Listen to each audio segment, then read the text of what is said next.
Okay, now in this lesson, we're going to look at buying a growth stock as a demonstration. You kind of see what kind of the process I go through, or start seeing some of the things I start talking about and looking at. And we're going to look for a growth stock, so a high-flying stock, a stock that we hope will maybe change the industry a lot, or become a big player in there, or maybe change the world for all we know. But the idea is we're taking more risk on this stock. It might not have anything as far as current earnings even. So we're going to look at a stock that has some high potential. It's what you're looking for growth stocks. They're already probably maybe pretty priced high. The market is seeing this, and you might be saying, do I want to continue to ride that wave, or will it turn and change for the worse? So we're going to look at growth stocks, which tend to be a little bit more risky as well too. And we'll go through a demonstration, not a recommendation. Don't recommend any particular stocks, but we'll go through it as a demonstration.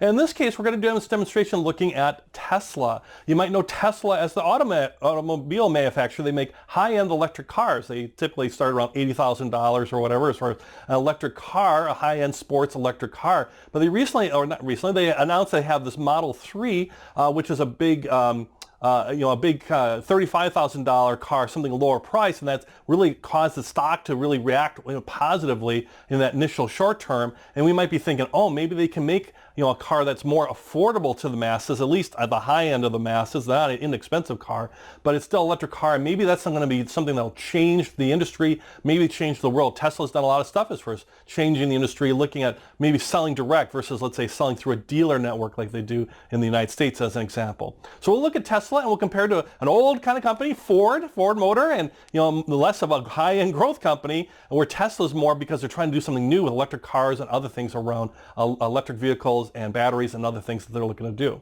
So let's compare these companies, and let's start by looking at some of the quantitative or numerical analysis. Okay, we're going to start by doing some quick analysis of Tesla, and we'll do a comparison with Ford here at finviz.com/screener, nice good advanced screener to kind of sort through some stuff. But to do our quantitative or numbers, then we'll look at some qualitative stuff. I happen to have Tesla's website up here too. If you're not familiar with Tesla, they build beautiful looking, I think really nice looking electric vehicles. It's all electric, no gas in there. And as a high-end sports car electric vehicle, and you can see these different models that they have out here. And what's generating a lot of excitement is this Model 3. You can actually pre-order these vehicles, these Model 3s, and something that's starting at like $35,000 as far as a car that's a full electric car with, giving you, it says here 215 miles of range for like $35,000 US, and it's caused a lot of excitement and a lot of buzz in the industry out there. So that's Tesla's Model 3, and as far as taking a lot of orders on that, as far as without selling them, but taking pre-orders on it at this point in time. So let's look at some numbers now. So here we are at FinViz, and we're going to type in the numbers here. So we don't have to do a big stock screening thing. We don't have to go through the automotive group. We're going to go in the upper right here where has the ticker. You enter the ticker, or you can look that up on like Yahoo Finance, look up the company. You can find its ticker symbol. I know Tesla has TSLA, and we'll compare it to Ford, old automobile company, pretty good company in a lot of ways, but their ticker symbol is just F. So we'll hit the enter key here, and we'll compare Ford and Tesla, and you should see probably some pretty significant differences between them. You can see in this particular time, Ford's gotten a lot of volume versus, like, so let's say Tesla. When Tesla announced the Model 3, their volume just went, as far as their stock trades in a day, went crazy. So you can see they're both in consumer goods. They're auto manufacturers is where they place Ford and Tesla. Once again, this is not a ranking. This is just alphabetical when you see this first list. So let's start looking at this, and we're looking at this for Tesla to be a high-end growth company. All right, so this is something where we want the price to appreciate on our stock price, and we might not get a dividend. In fact, we should expect no dividend on a high-end growth company. So let's take a look at that, and we've got, first we'll look at some of the valuation numbers. What's the price look like? You can see first price to earnings number. You can see Ford has a really low price to earnings. They're really kind of a good value right now if you're looking at price to earnings relative to its earnings, well below 10, certainly in the 5.38. So that's something interesting. But we're looking at Tesla, and you can see, and this will be very common with some growth stocks, they might not have any earnings yet. In fact, Tesla has not made any money ever, at least at the time of doing this. So their price relative to their earnings is not applicable. It's in effect zero because they have a price. Sure, you can buy them, but the stock, but they have no earnings against that. So when you look at things like price to earnings or price to earnings growth, which is the PEG ratio, you can see no numbers there. If you're looking at value stocks, by the way, a value stock something under 1 for a PEG ratio, Ford at 0.6 seems interesting there. So it may be more of a value play. But Tesla, we're going to look at it as a high-end growth play, something that's going to change the world, and we want to be on the ground floor on that. So, but we're not saying a price to our earnings, so we can't look at those numbers. We look at price to sales and price to book. It's certainly better than Ford and their price relative to their underlying assets, especially book. You're getting a pretty good price. They've got a lot of underlying assets. They own a big solar manufacturing facility and all, or not solar, a big battery manufacturing facility and expanding that. And actually, they're in the process of buying a solar company, which is a qualitative thing we'll talk about later. But you've got a good chunk of assets there. And future sales and future earnings per share over the next 5 years, they're expecting some high growth there. We'll see if they deliver, but that's the idea of buying these guys is, you're not looking at that, kind of slow, nice growth over 5 years of 9%. You want to get paid a premium for the risk you're taking on buying a high-end growth stock, and that's the idea of looking, hopefully, for an earnings per share that's, a nice growth number, like this is 35%. All right, so that's that. So let's look at financials. Now, dividend, a growth stock should not pay a dividend because they should be taking all that money and investing in the company and to grow the company and really grow their share price for us as stockholders, right? So a company that's established, sitting on lots of cash, will pay a dividend. And once again, more of a value company. Ford's paying a pretty nice dividend at this moment in time. But Tesla, you can see no dividends, and you shouldn't expect a dividend. Return on assets, equity, and return on investment, negative numbers, kind of concerning there. Are we being efficient? Are we, getting some returns there? But once again, we're looking for that long-term growth, but that's something to be aware of. Also, you want to watch out for growth companies that might be taking on a tremendous amount of debt and having a hard time paying their bills and things. So you can see current ratio and quick ratio is paying their short-term bills. You want that to be a number above 1, and you can see that they're doing that fine, or at least at 1 with the quick ratio. So they're paying their bills, but they're not making money, but they're paying their bills. And long-term debt, yeah, they've taken on some debt. It's not a huge number for Tesla there, but they've taken on some debt, and they're using that debt to help fuel their company would be the idea behind it. I would want to dig in deeper into their financial statements and some of the things their CEO, Musk, has said, Elon Musk, around, how are we using that debt we're taking on? How are we using it when we issue stock to, finance the company? And are we using it to grow the company, or maybe buy things that help us grow the company?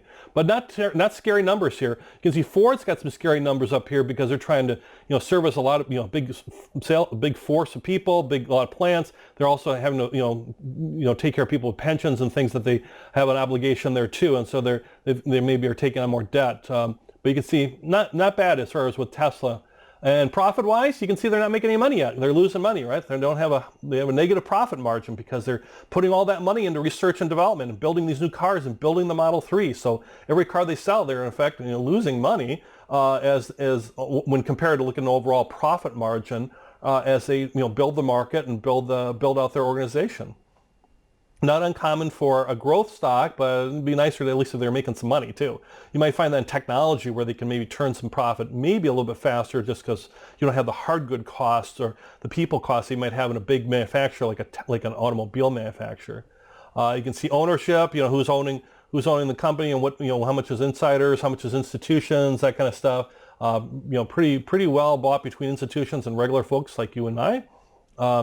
If we look at performance here, this is over the short term, and this is just an initial snapshot here. Year-to-date performance, once again, make sure you're looking at when you're buying in the year. If you're looking at January, these numbers aren't very good because there's only a few weeks there.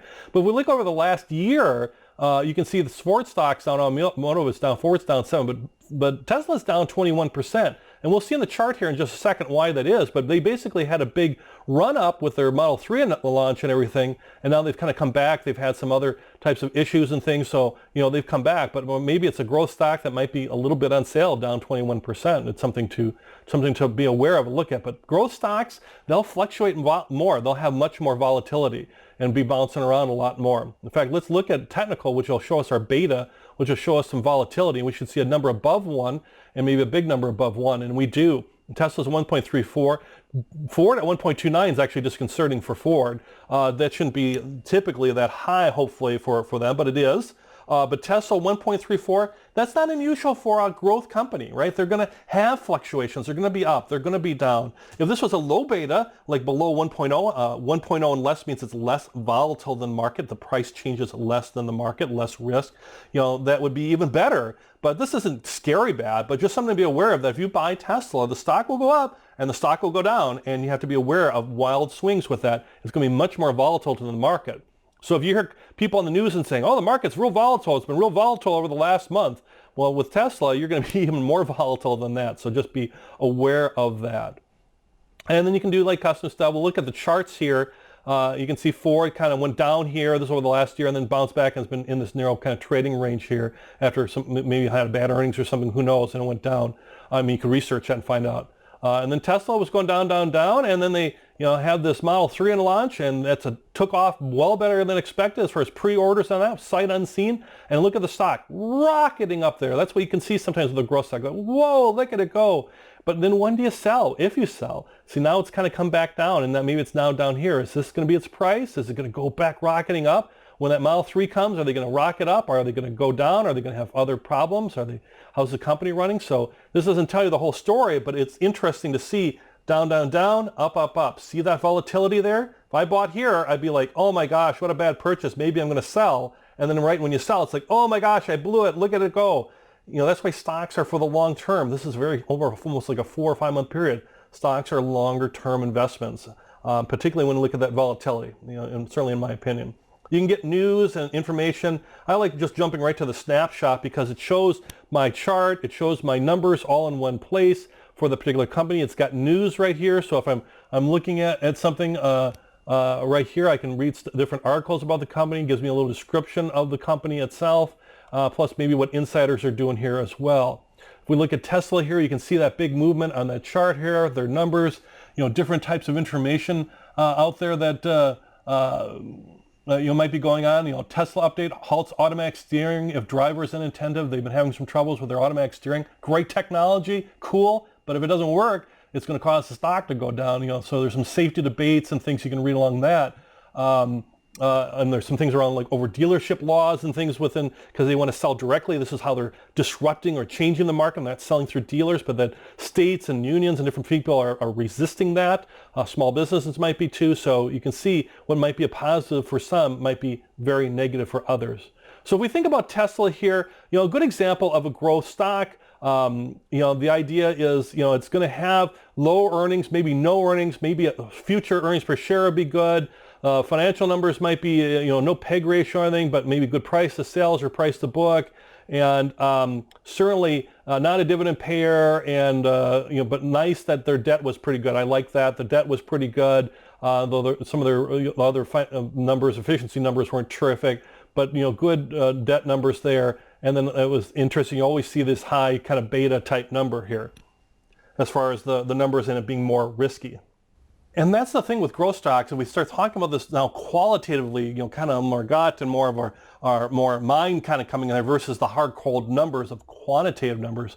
We learned a lot from the quantitative numbers that we looked at, or we can certainly interpret a lot. Now we got to dig deeper to find out even more. What is Tesla, if we're using this as an example, what are they going to do? What are they doing in the future? I mentioned before they're buying a solar company, people that make solar panels. Is Tesla want to be an automobile company, or do they want to be an alternative energy company? And they make batteries to help, power their cars. Musk, as the CEO, has talked about using the home as being a central place for energy and alternative energy. And is that where solar panels come into play? Are solar panels used in these massive battery factories and these other factories that they'll use, and using solar to help power that as part of an overall strategy? Those are the things you'd want to dig in deeper in and say, does this make sense to me, or does it not make sense to me? And what is the long-term future look at it? Looking back at those basic qualitative things like the industry and the company and what's happening in the overall automotive industry. There could be some big macro events of the overall economy is just in the tank, like 2008, 2009, where we had the Great Recession. Well, all car manufacturers struggled during that time, and a company like Tesla, which is a high-end vehicle, alternative energy electric vehicle company, might struggle even more, which could put pressure on it as more of a startup, more of a growth type company. So things to think about along that. Though their debt numbers were pretty good looking at that, so that makes me feel better that maybe they could weather that storm. And what are some of the future trends out there? Certainly future-wise, the growth of alternative energy is going to be continuing growing. Governments support electric vehicles and things of that nature with like subsidies or things to help people buy them. We see that in different parts of the world, and that helps companies like Tesla. But also future might be, if Tesla has great success, there's nothing that prevents General Motors or Toyota or Ford or any of these other manufacturers from trying to get in there as well. Tesla certainly has the cachet like an Apple or a Google would have, but even still, when Samsung makes a big play in the phone market, the cellular phone market, for example, that does take market share away from Apple, even if Apple is the market leader. Well, Tesla's maybe the leader in high-end sports car electric vehicles, but if, let's say, BMW comes in, who's to say that they can't really erode that market share, maybe even take it over? And the one thing also, as we talk about like not being hot or too hot of products or cool on products, or read something in the news like Tesla's going to change the world, and you buy the stock, and then all of a sudden it drops in price because you need to do a little more due diligence on it. So be aware of that. You might look at Tesla as a good example, where like, wow, that's a really cool car, and I think that Model 3 is affordable for many people, and that could be a big winner, and I want to be part of that. I want to buy some stock in that. And I believe in alternative fuels and alternative energy and alternative cars as far as electric cars. And those could be all things you feel, which could be very emotional. And you want to take that emotion out of it, because you could see like that chart where it went way down, then rebounded way up. If you bought when it was way up and then it went way down so fast, you might sell or not feel comfortable with it. It's easy to say, boy, if I bought at the bottom and watched it rocket up, but you can see it's already down 20-some% from that high just in such a short time. And that's the thing with growth stocks, right? Maybe it's the next Apple, maybe it is the next Google, or maybe it's Pets.com or something like that isn't successful, or whatever. I can't remember the name, one of those internet bubbles that burst companies. But it's a company that may succeed, may not. It's great to buy Apple when they're low, and you've reaped all that benefit, but it's another thing to maybe buy somebody higher or buy somebody that fizzles and never succeeds. So Tesla is certainly a good example of a growth stock, real volatile, high beta, high growth potential. And when we think about qualitatively, you can also think back, what if they succeed? If they succeed, they could succeed and exceed everybody's expectations wildly. They could change the world, in effect. They could change how we consume or how we use automobiles, and certainly how that might look maybe 15, 20 years down the future. Maybe 20 years from now, everybody's driving a Tesla with an electric motor in it. Who knows? Or maybe Tesla, much like DeLorean, if you know DeLorean, much like maybe other manufacturers of automobiles, just becomes part of history. So either way, a longer lesson here, but I want you to show you not a recommendation for Tesla one way or another, but just an idea of what to look for and maybe what to expect if you're looking at a growth type stock and you're expecting that long-term growth, and some things to think about as you look at those types of stocks as a case study, as a demonstration. Best of luck to you, and best of luck in your future investing.